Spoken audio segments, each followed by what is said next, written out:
오늘 함께 오신 말씀은 구약성경 사무엘하 2장 12절부터 17절 말씀입니다. 구약성경 465면에 있습니다. 사무엘하 2장 12절부터 17절 말씀입니다.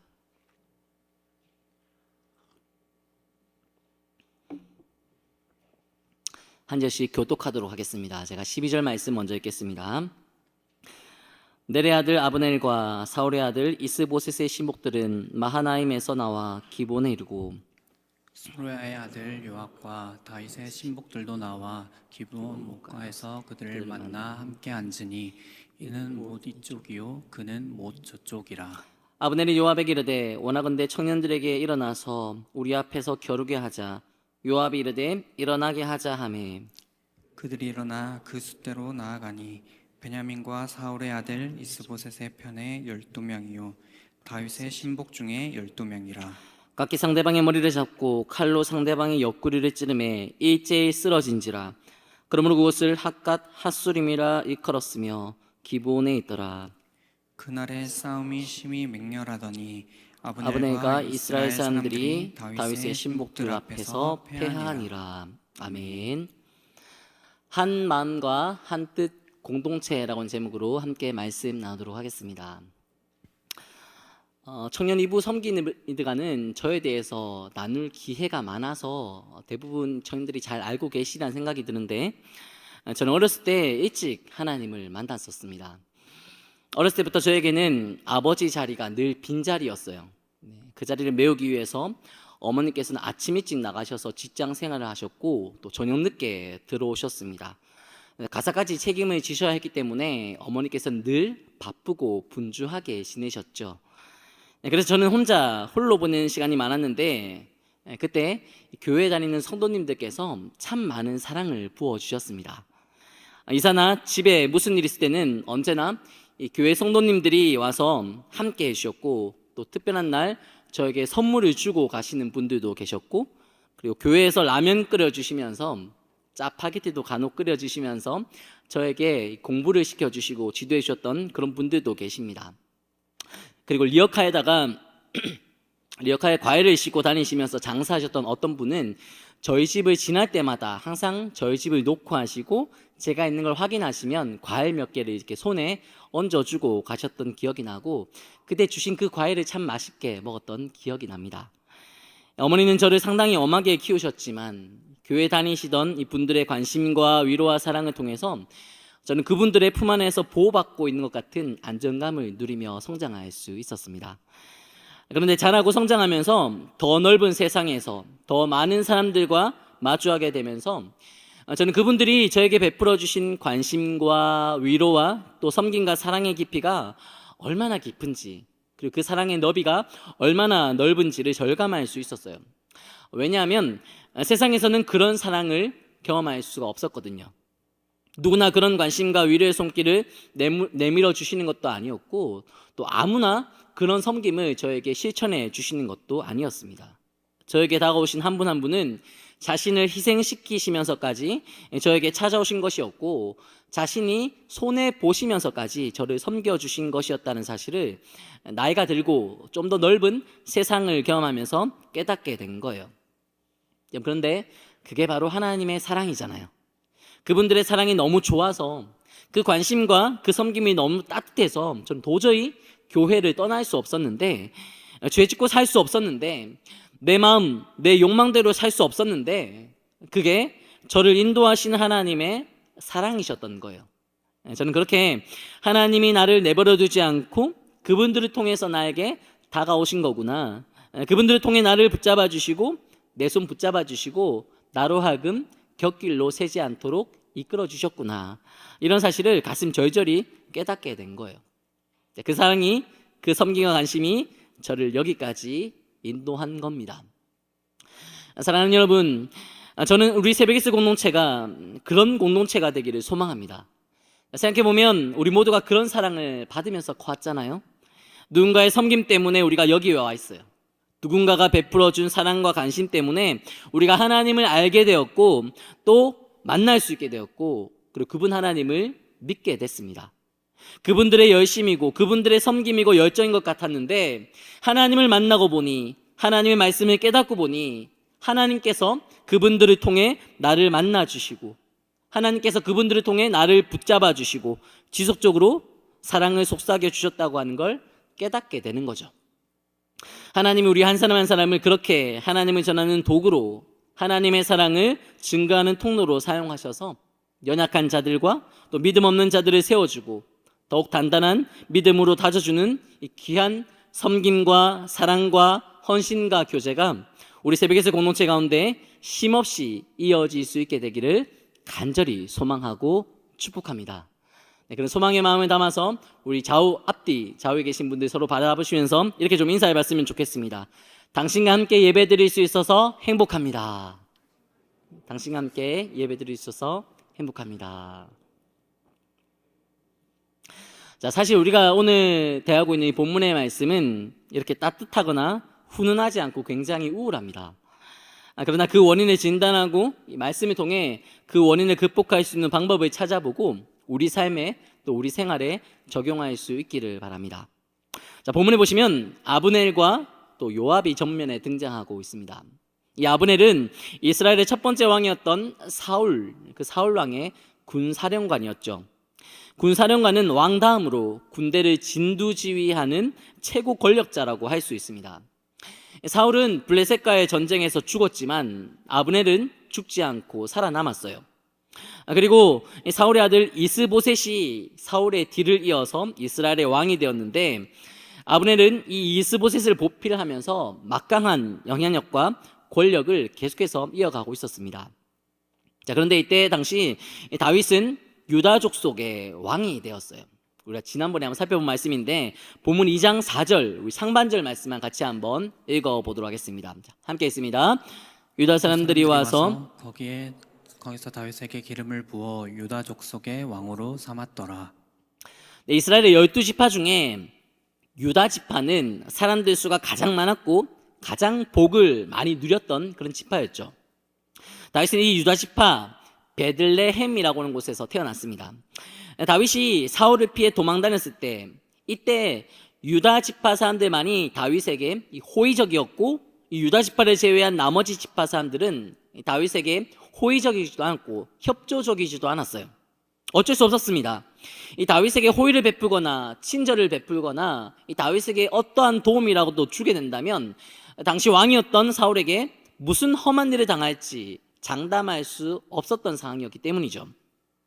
실제로 당시 아히멜렉 제사장이라고 하는 사람이 도망 중이었던 다윗에게 먹을 것을 제공해 주었는데 사울은 이 아히멜렉뿐만 아니라 함께 머물고 있었던 이 85명의 제사장들을 모조리 다 몰살시켜 버립니다.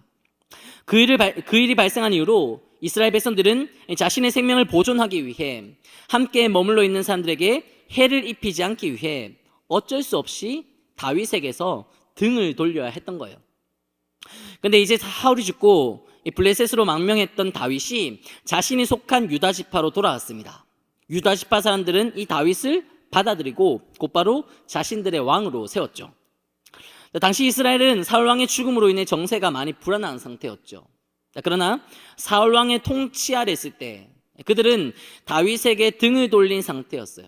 그리고 당시 군사령관이었던 아브넬과 더불어 여전히 사울을 추종하고 있던 사람들이 남아 있었습니다. 그래서 섣불리 다윗을 받아들이거나 다윗을 따르고 의존할 수는 없는 법이었죠. 그래서 이스라엘 사람들은 사울의 아들이었던 이스보셋을 이스라엘의 왕으로 세운 거예요. 그러나 유다 지파는 자신의 지파 출신이었던 다윗을 반갑게 맞아주었고 이 다윗을 망설임 없이 자기 지파의 자신들의 왕으로 세웠습니다. 자, 그렇게 한 이스라엘 안에 다윗과 이스보셋이라고 하는 두 사람이 왕이 되어서 분열과 갈등의 조짐이 보이기 시작했어요. 그리고 오늘 본문에서 보시는 것과 같이 그 갈등과 분쟁은 이제 가시적인 모습으로 나타나기 시작합니다. 자, 아브넬은 사울의 아들 이스보셋을 섬기던 군사령관이라고 했죠. 자, 그와 같이 유다 지파에서도 이 다윗을 보필하는 이 유다 지파의 군사령관이 있었는데 그 사람의 이름이 바로 요압입니다. 오늘 본문은 이 아브넬과 요압이 기브온 목가에서 마주치는 장면을 소개하면서 시작되고 있어요. 그런데 오늘 본문을 살펴보기 이전에 우리가 반드시 짚고 넘어가야 할 사실이 있습니다. 사울은 다윗을 죽이려고 했지만, 그래서 사울에게 다윗은 대적자이고 원수인 것처럼 느껴졌겠지만, 그러나 다윗은 사울을 죽이려고 한 적이 없었다고 하는 거예요. 사울 때문에 다윗은 정말 죽을 고생을 했습니다. 위험한 일도 많이 겪었지만 다윗은 사울을 물리쳐야 할 대적자로, 원수로 생각했던 적이 단 한 번도 없었어요. 그래서 실제로 이 사울을 처단할 수 있는 기회가 다윗에게 2번이나 찾아왔었지만 이 사울을 죽이고 싶은 마음이 전혀 없었기 때문에 다윗은 2번 다 사울을 그냥 내보내 줍니다. 살려주었죠. 그리고 사울이 죽었다는 소식을 들었을 때 다윗은 기뻐했던 것이 아니라 금식까지 하면서 애통해하고 누구보다도 슬퍼했어요. 사울은 다윗을 죽이고 싶어서 안달이 나 있었지만 다윗은 이 사울과 싸우거나 대적하고 싶은 마음을 가진 적도 없었고, 이 사울을 죽이고 싶은 마음은 더더욱 없었습니다. 아브넬과 요압은 가장 가까이에서 이 사울과 다윗을 섬긴 자들로서 이런 사실에 대해서 잘 알고 있었어요. 자, 그런데 이 2사람이 자신을 따르는 자들과 함께 기브온 연못을 사이에 두고 서로 마주치게 된 거예요. 자, 그 상황에 대한 기록이죠. 본문 12절과 13절 말씀을 우리가 같이 한번 읽어보도록 하겠습니다. 12절 13절 함께 있습니다.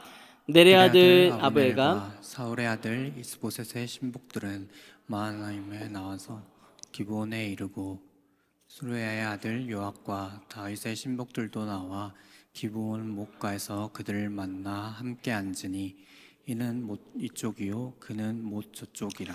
자, 그러니까 당시 왕이었던 이스보셋과 다윗은 지금 이 현장에 없습니다. 양쪽 진영의 군사령관이었던 아브넬과 요압, 그리고 그들과 함께한 자들만이 지금 기브온 연못을 사이에 두고 한쪽은 이 편에 한쪽은 저 편에 이제 와서 서로 마주치게 된 상황인 거예요.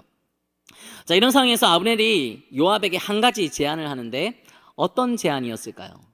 본문 한번 더 읽어봅시다. 14절과 15절 말씀을 같이 한번 읽어보도록 하겠습니다. 14절 15절 말씀 함께 있습니다.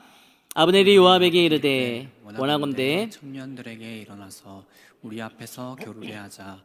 요압이 이르되 일어나게 하자 하매 그들이 일어나 그 수대로 나아가니 베냐민과 사울의 아들 이스보셋의 편에 12명이요 다윗의 신복 중에 12명이라.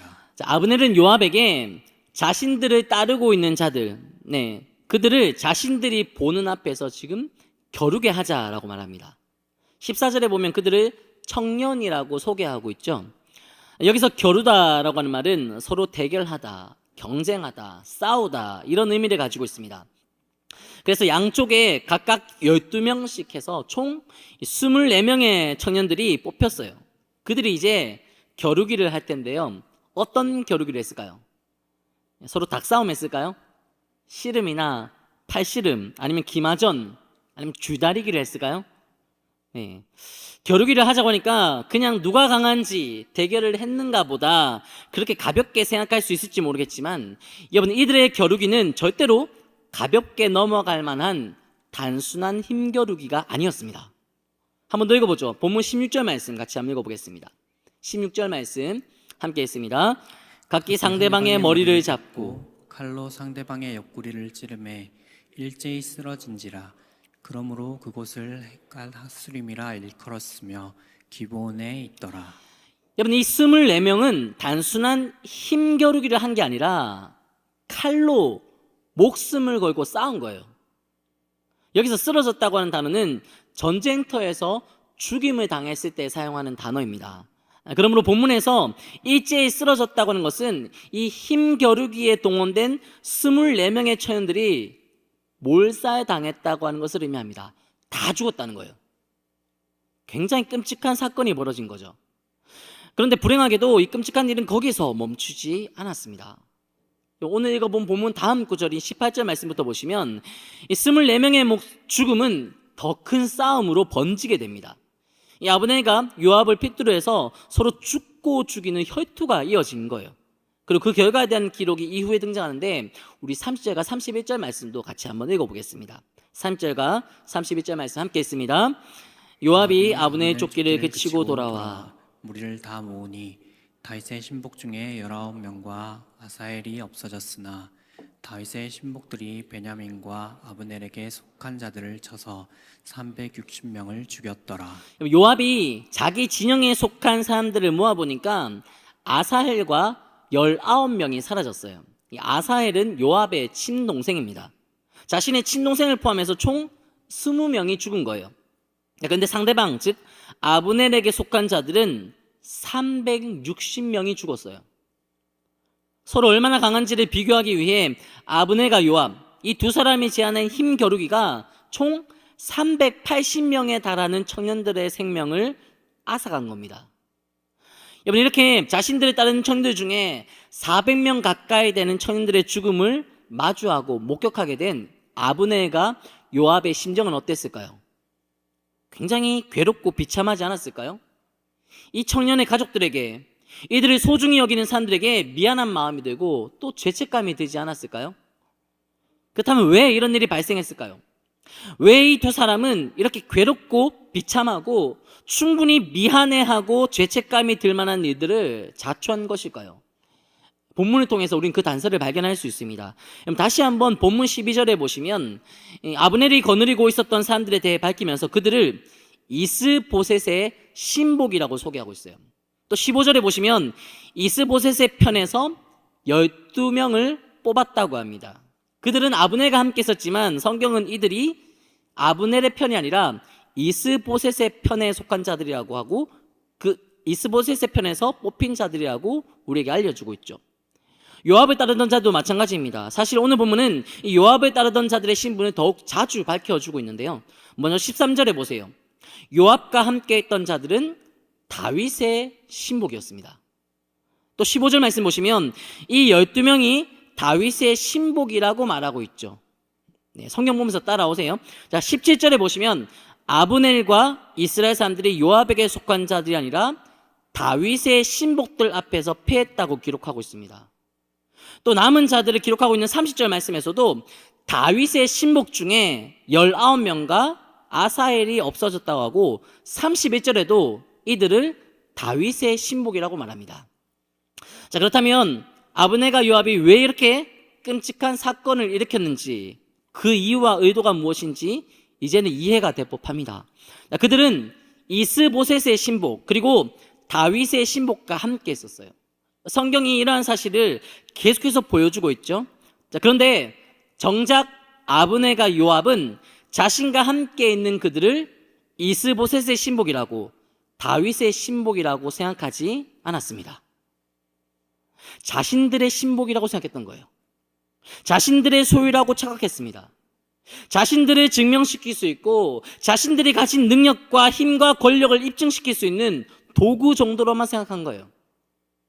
그렇게 내 것이라고 생각하니까 내 마음대로 사용하려고 하고, 내 소유라고 착각하니까 그들의 의사는 묻지도 않고 그들의 생명을 조금도 귀히 여기지 않고 그들을 아끼고 그들을 배려하는 마음 없이 목숨을 담보로 한 힘 겨루기를 아무렇지도 않게 시도했던 거예요. 만약 아브넬과 요압이 자신들의 주인을 생각했더라면, 자신들의 주인인 이 다윗과 이스보셋을 생각했다면 이렇게 끔찍한 일을 벌이지는 않았겠죠. 자신들과 함께 있는 이 젊은 청년들이 이스보셋과 다윗이 자신들에게 맡긴 그들의 신복이라는 자각만 했더라면 이렇게 무책임한 일은 시도조차 하지 않았을 거예요. 그러나 아브넬과 요압은 자신들의 주인인 이스보셋과 다윗을 생각하지 않았고, 자신들이 주인에게 속한 자들을 맡은 종에 불과하다는 것, 자신들의 신분이 이 종에 불과하다는 사실, 그런 의식 또한 하지 못했습니다. 그들이 이렇게 종의식을 상실하고 어긋난 욕망에 사로잡힌 결과 400명에 가까운 청년들이 한순간에 죽음에 이르게 되었어요. 여러분, 이 사건의 승자가 있을까요? 결과만 놓고 보면 다윗의 신복들이 승리한 것이라고 볼 수 있지만 그들 중에도 죽임당한 자들이 있잖아요. 인원수에 상관없이 무고한 청년들이 죽임을 당했기에 이 싸움은 승자는 없고 패자만 있는 싸움이었고, 또 상처와 비참함과 죄책감으로 얼룩진 무모한 싸움에 불과했습니다. 여러분, 그러나 이 아브넬과 요압이 빚어낸 이 무모하고 끔찍한 사건은 이 사무엘하 2장 본문에서만 볼 수 있는 게 아니에요. 실제로 우리가 겪고 있는 일이고 우리가 마주하고 있는 현실입니다. 우리는 무한 경쟁의 시대를 살아가고 있어요. 우리가 속한 세상은 계속해서 경쟁을 부추기고 있고 또 경쟁하기를 시도합니다. 이렇게 경쟁을 부추기고 또 경쟁을 시도하는 사람들을 보면 그들에게는 한 가지 공통된 의식이 자리 잡고 있습니다. 그 의식은 바로 자신의 것, 자신의 소유에 대한 집착이고 자신을 드러내고 싶어하는 욕망이에요. 아브넬과 요압이 함께했던 자들을 자신의 소유라고, 자신의 힘과 권력을 드러내기 위한 도구라고 생각했던 것처럼, 그래서 그들을 함부로 대하고 귀히 여기지 않고 존중하지 않았던 것처럼, 여러분, 우리로 하여금 경쟁을 부추기고 경쟁을 조장시키는 사람들은 자신의 영향력, 자신의 지위, 자신의 경력에 집착하고 이것들을 드러내고 싶어하는 자기 생각, 자기 감정으로 꽉 채워져 있습니다. 이 사람들은 자신들이 소유하고 있고 자신들이 가졌다고 생각하는 이 모든 것들을 입증하고 싶어하고 자랑하고 싶어하고 인정받고 싶어하는데 혈안이 나 있어요.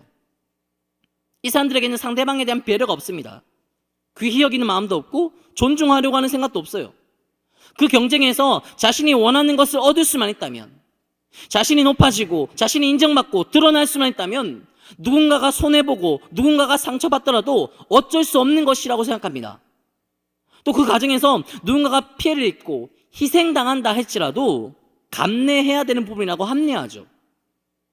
여러분, 이와 같이 철저하게 자기중심적인 생각과 의식 속에서 날마다 상처받는 삶이 우리가 세상에서 마주하고 있는 부조리함 아닌가요?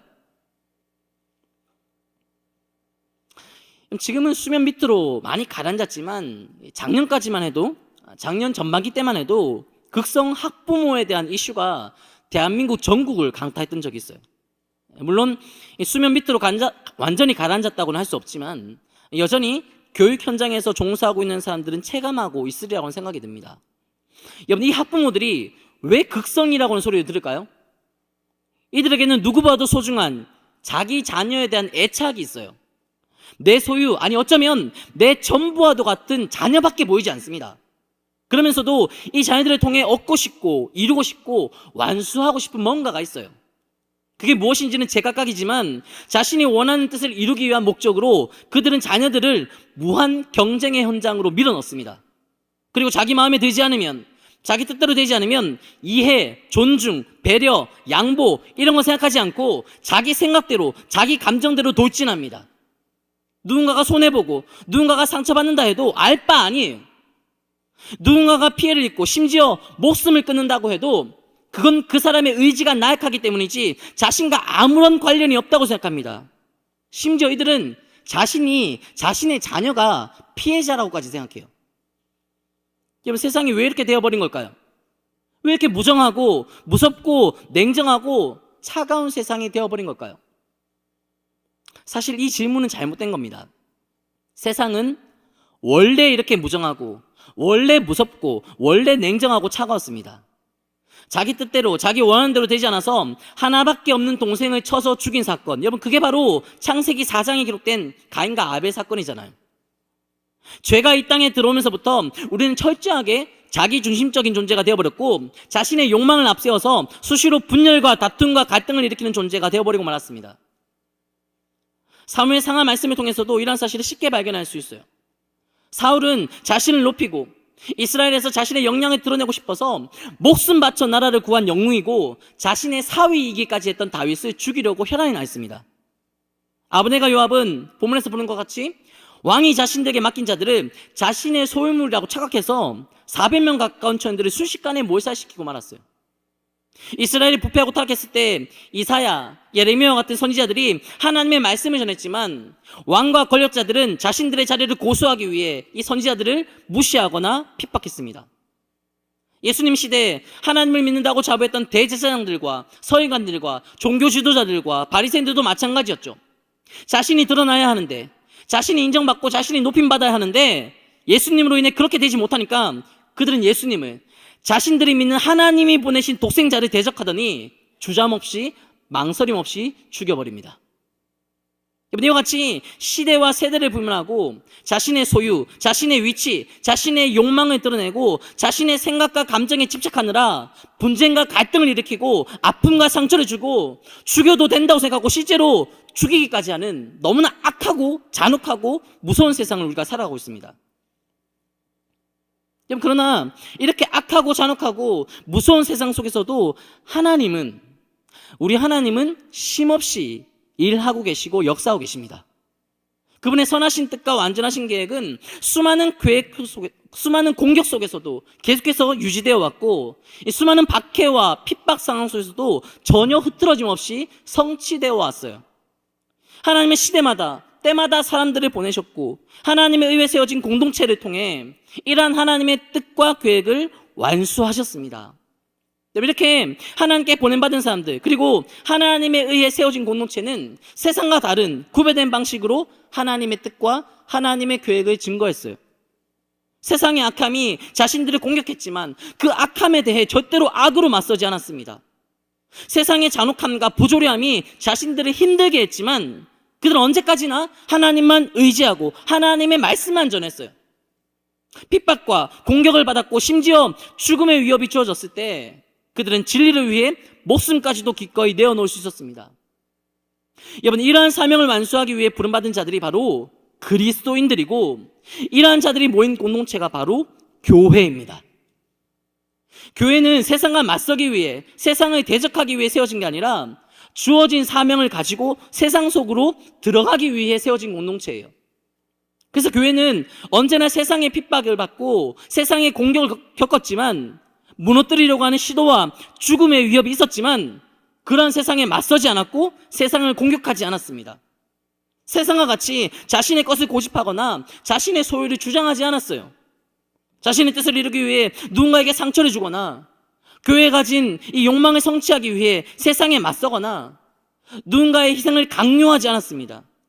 교회는 세상에 속했지만 절대로 세상과 같은 모습으로 살지 않았고 세상과 같은 모양으로, 같은 방식으로 살기를 오히려 거부했어요. 특히 초대교회는 그리스도인들이 세상으로부터 가장 많은 핍박과 공격과 위협을 받았던 때에 세워졌습니다. 그러나 초대교회는 그 어느 때보다 그리스도에 관한 믿음과 전도에 대한 열망으로 충만했죠.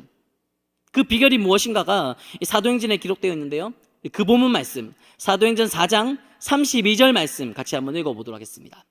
함께 했습니다. 믿는 무리가 한 마음과 한 뜻이 되어 모든 물건을 서로 통용하고 자기 재물을 조금이라도 자기 것이라 하는 이가 하나도 없더라. 교회에 속한 사람들, 믿는 무리는 분쟁하지 않고 갈라서지 않고 한 마음이 되었고 한 뜻이 되었어요. 어떤 일에 한 마음과 한 뜻이 됐나요? 이들로 인해 나타난 결과를 보면 알 수 있죠. 이들은 모든 물건을 서로 통용했습니다. 서로 나누어 주었다고 하는 거죠. 왜냐하면 자신이 가진 재물을 조금이라도 내 것이라고, 내 소유라고 주장하는 사람이 없었기 때문입니다.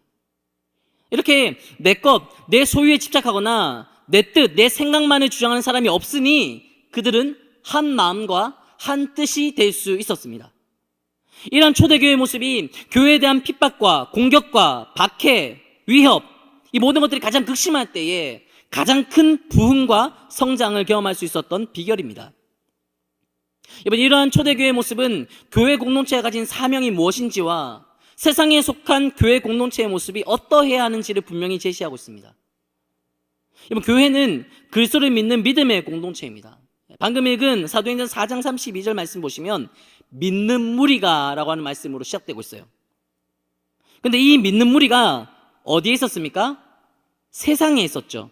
세상으로 보내심을 받았기 때문입니다. 세상에서 빛이신 그리스도를 증거하고 세상에서 소금이신 그리스도를 보여주는 것, 그게 바로 그리스도의 교회가 존재하는 목적이고 교회가 감당해야 할 사명이에요. 초대교회는 그 사명대로 세상에서 그리스도만을 정확하고도 분명하게 증거했어요. 그리고 그 사명대로 초대교회는 그리스도만을 선명하고도 확실하게 보여주었죠. 그러자 핍박받는 상황 속에서도 공격받고 죽게 되는 일들이 빈번했음에도 교회는 무너지지 않고 넘어지지 않고 흔들리거나 요동하지 않고 계속해서 명맥을 이어갈 수 있었고 오히려 그 수가 더 확장되고 더 많아지고 더 번창하고 더 부흥될 수 있었던 겁니다. 여러분, 이것은 교회가 지음받은 바른 목적대로, 바른 사명대로 순종했기에 가능한 역사였죠.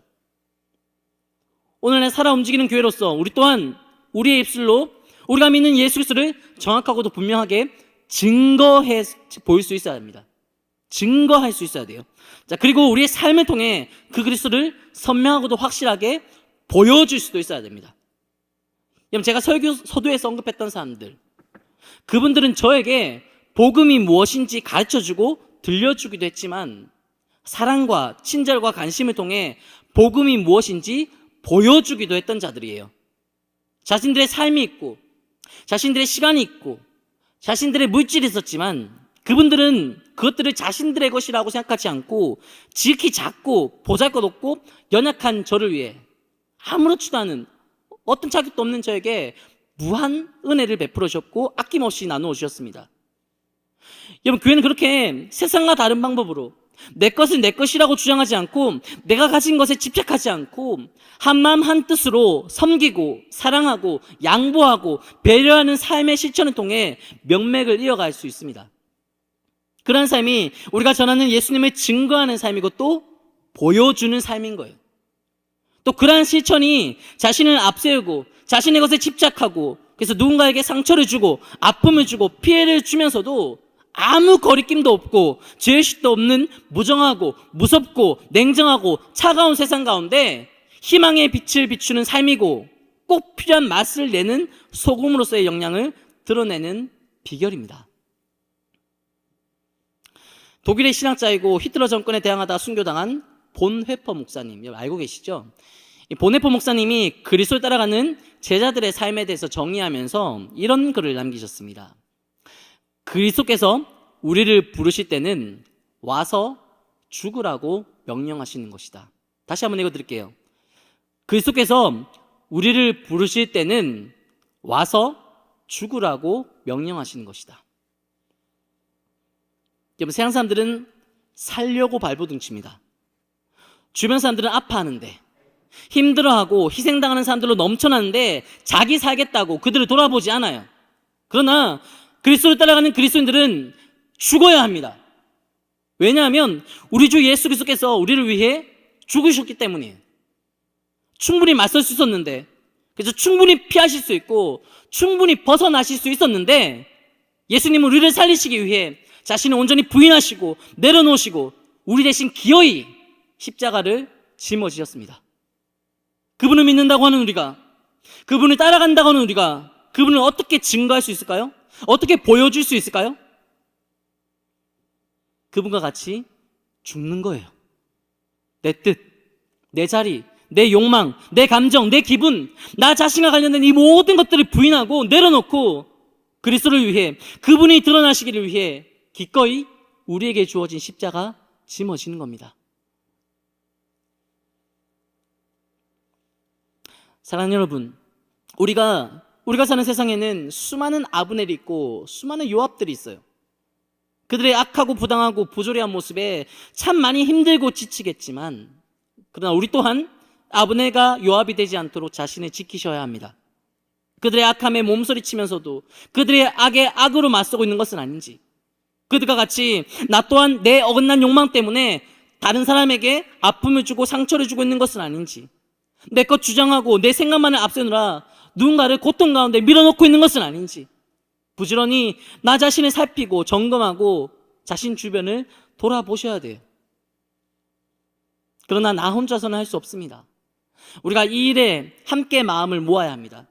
우리 모두가 한마음 한뜻이 되어서 같은 믿음, 같은 생각으로 무장되어서 함께 돌아보고 함께 살펴야 돼요. 여기 모인 우리 모두의 생각이 다 같을 수는 없습니다. 우리 모두가 다 가지고 있는 가치관도 똑같을 수는 없어요. 그러나 한 분이신 예수님을 믿고 따라가는 자들로서 그분 앞에 서로의 삶을 점검하고 세워주며 그분이 걸어가신 길을 위해 서로 격려하고 지지하며 그분이 감당하신 십자가를 짊어지기 위해 함께 마음을 모으고 힘을 합쳐야 합니다. 분명히 뒤처지는 사람이 보일 겁니다. 나고 하는 사람이 있을 것이고 또 때로는 연약하고 비협조적인 사람들도 있을 겁니다.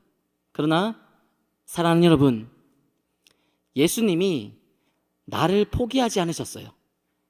내가 뒤처진다고, 내가 낙오한다고, 내가 원망하고 불평한다고 연약한 나를 붙잡은 손을 예수님은 절대로 놓지 않으셨어요. 이러한 사랑을 동일하게 받고 경험한 자들로서 공동체 안에 연약한 자들을 대하는 데 있어서도 우리 모두는 한 마음과 한 뜻이 되셔야 합니다. 왜냐하면 그들 모두는 주님께서 우리에게 맡기신 주님의 신복이며 우리를 통해 반드시 주님의 사랑과 은혜를 공급받아야 할 우리의 동력자들이기 때문입니다. 오늘 본문 17절 말씀 같이 한번 읽어보도록 하겠습니다. 함께 있습니다. 그날에 싸움이 심히 맹렬하더니 아브넬과 이스라엘 사람들이 다윗의 신복들 앞에서 패하니라. 여러분, 아브넬과 요압 그들은 모두 악한 시도로 끔찍한 대학살이라고 하는 결과를 자초했지만 보이지 않는 하나님의 손은 이때도 다윗을 위해 일하고 계셨습니다. 우리 한 사람 한 사람은 연약하지만 우리가 마음을 모아 하나님의 뜻을 구하고 그분께서 기뻐하시는 공동체가 되고자 한 마음과 한 뜻이 될 때 보이지 않지만 우리를 위해 일하시는 하나님을 우리 모두가 반드시 마주하게 될 줄 믿습니다. 마귀는 끊임없이 우리를 분열시킬 거예요. 우리가 분열되고 갈라서면 세상에서 어떤 영향력도 끼칠 수 없다고 하는 걸 알기 때문입니다. 그러나 주님과 같이 나 자신을 온전히 부인하고 죽을지언정 공동체가 한마음 한뜻으로 무장되기 위해서 쉼없는 노력과 헌신과 사랑과 인내와 헌신의 삶을 이어가는 여러분들이 되시기를 바랍니다. 그로 인해 우리 새벽에서 공동체뿐만 아니라 보냄받은 가정과 우리 직장과 일터와 캠퍼스를 변화시키고 여러분이 속한 그곳, 보냄받은 그곳을 주님의 향기와 은혜와 사랑으로 가득 채운 데 쓰임받는 그런 여러분들의 복된 삶이 될 수 있기를, 그런 구별된 승리자의 삶을 여러분들 모두가 함께 누리며 살아갈 수 있기를 주님의 은혜에 의지하여 간절히 소망합니다. 이제 함께 일어서셔서 결단하고 찬양하고 기도합시다.